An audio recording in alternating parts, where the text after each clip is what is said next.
प्रकाश का प्रकीर्णन। सबसे पहले हम देखेंगे कि प्रकाश का प्रकीर्णन क्या होता है, इसके बाद हम यह देखेंगे इस पर कि प्रकाश के प्रकीर्णन पर कितने ऑब्जेक्टिव क्वेश्चन एग्जाम में बनते हैं। तो सबसे पहले आइए देखते हैं प्रकाश का प्रकीर्णन क्या होता है। इसको समझने के लिए बहुत ही बेहद और आसान तरीका है जो हम किसी भी प्रिज्म के माध्यम द्वारा समझ सकते हैं। आइए देखते हैं।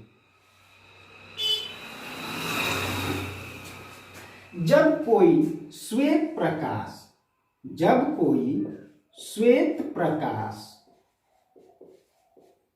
प्रिज्म पर डालते हैं या प्रिज्म से गुजारते हैं तो आप यह जानते हैं कि यह 7 रंगों में विभक्त होता है। यह 7 रंगों में विभक्त होता है।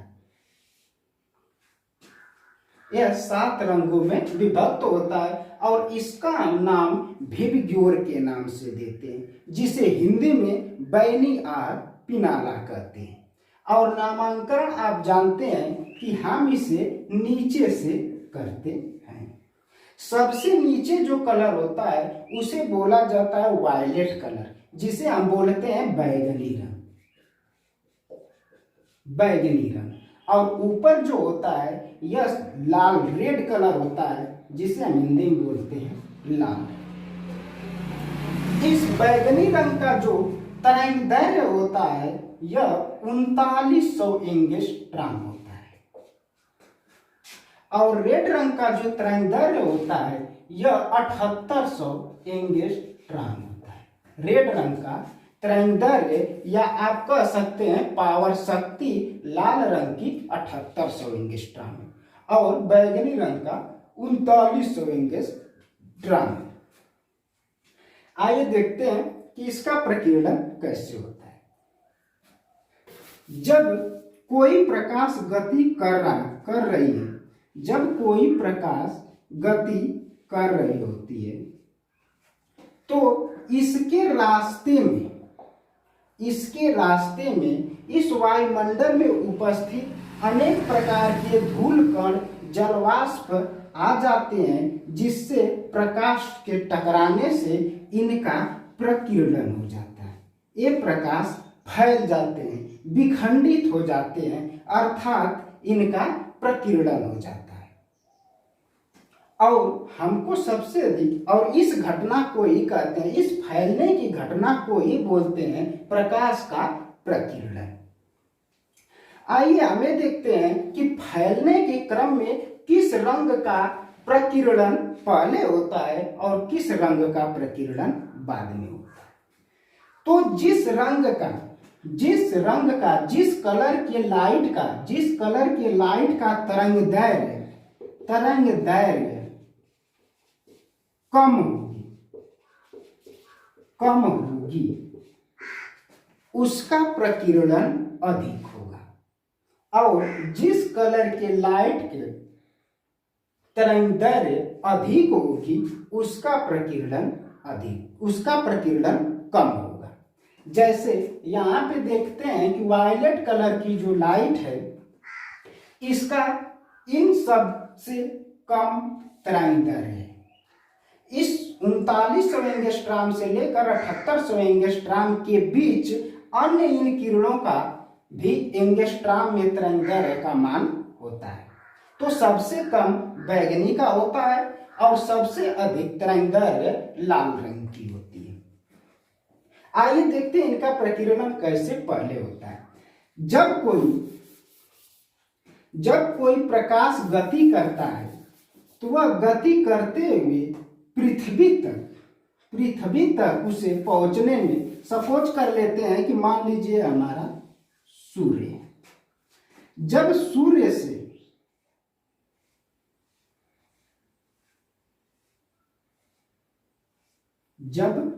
से प्रकाश पृथ्वी पर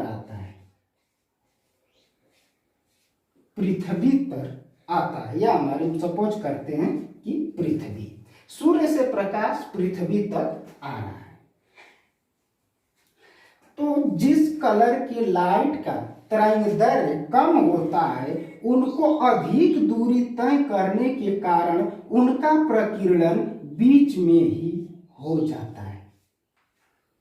आप जानते हैं बैगनी रंग का तरंगदैर्घ्य सबसे कम है, इसका प्रकीर्णन पहले ही हो जाता है। और जिनका तरंगदैर्घ्य अधिक होता है वह किरण पृथ्वी तक पहुंच पाती है।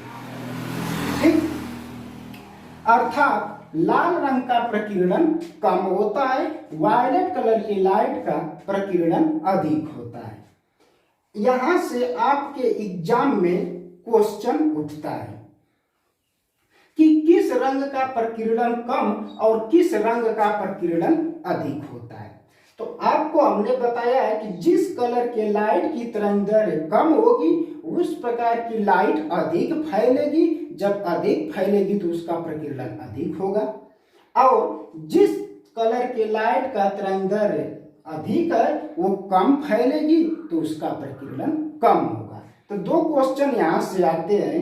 क्वेश्चन किस तरह पूछा जाता है कि किस कलर के प्रकीर्णन अधिक और कम होता है। तो आप यह जानते हैं कि लाल रंग के प्रकाश का प्रकीर्णन कम होता है तथा बैगनी रंग का प्रकीर्णन अधिक होता है। इसका कारण हमने आपको अभी बताया। यहां से एक क्वेश्चन और आता है कि जब हम पृथ्वी से आकाश की ओर देखते हैं तो आकाश हमें नीला दिखाई देता है।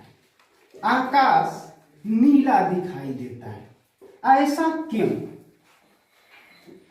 जब सूर्य का प्रकाश पृथ्वी पर पड़ता है तो जिस कलर के लाइट का तरंगदैर्घ्य कम होता है उनका प्रकीर्णन बीच में ही हो जाता है। जैसे बैगनी होगा, इंडिगो होगा, ब्लू होगा, इनका प्रकीर्णन बीच में ही हो जाता है। लेकिन रेड रंग, येलो और आपके ऑरेंज कलर के लाइट का प्रकीर्णन इनका तरंगदैर्घ्य अधिक होने के कारण कम होता है। सबसे अधिक आपकी रेड रंग के लाइट का प्रकीर्णन कम होता है क्योंकि इसकी तरंगदैर्घ्य अधिक है। तो जिनका प्रकीर्णन हो गया होता है तो जब हम यहाँ पे बैठे हुए पृथ्वी पर व्यक्ति ऊपर की ओर देखता है तो उसे आसमान नीला दिखाई देता है। क्यों? क्योंकि रास्ते में ही अधिक दूरी तय करने के कारण आपके बैगनी, इंडिगो और ब्लू रंग की तरंगदैर्घ्य कम होने के कारण ये यूनिवर्स में ही फैल जाती हैं, जिसके कारण व्यक्ति को ऊपर देखने पर आकाश नीला दिखाई देता है। एक क्वेश्चन यहां से और बनता है कि सुबह के समय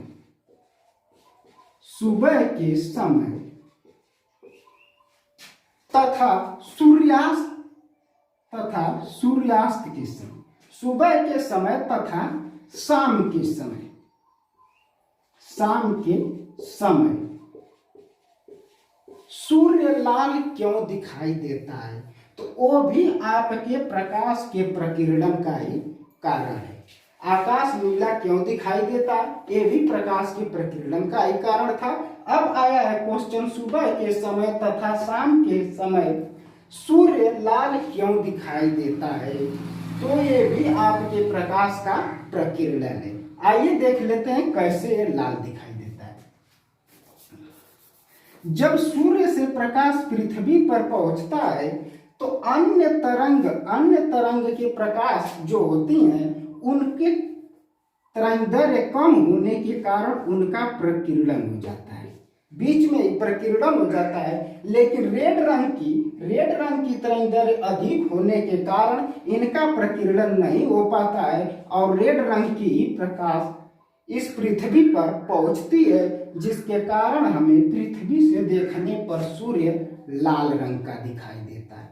आपने एक जानते हैं कि जब कोई प्रकाश यहां से किसी वस्तु पर, एक वस्तु है आपकी और ये आपकी प्रकाश डाल रही है और ये आपकी आंख है, तो जब प्रकाश किसी भी वस्तु पर डालते हैं तो जो वस्तु होती है वो सभी प्रकाश को अपने अंदर एब्जॉर्ब कर लेती है और शोषित कर लेती है, और इस वस्तु एक कलर की लाइट को रिफ्लेक्ट करती है जो हमारे आंखों तक आती है।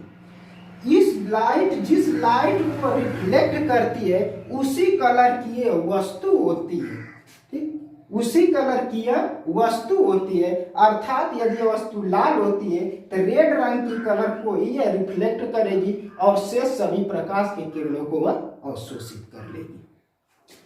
तो सेम उसी प्रकार यहां से जब प्रकाश रेड रंग का ही आ पाता है, जिसके कारण पृथ्वी से हमें सूर्य को देखने पर सूर्य लाल दिखाई देता है।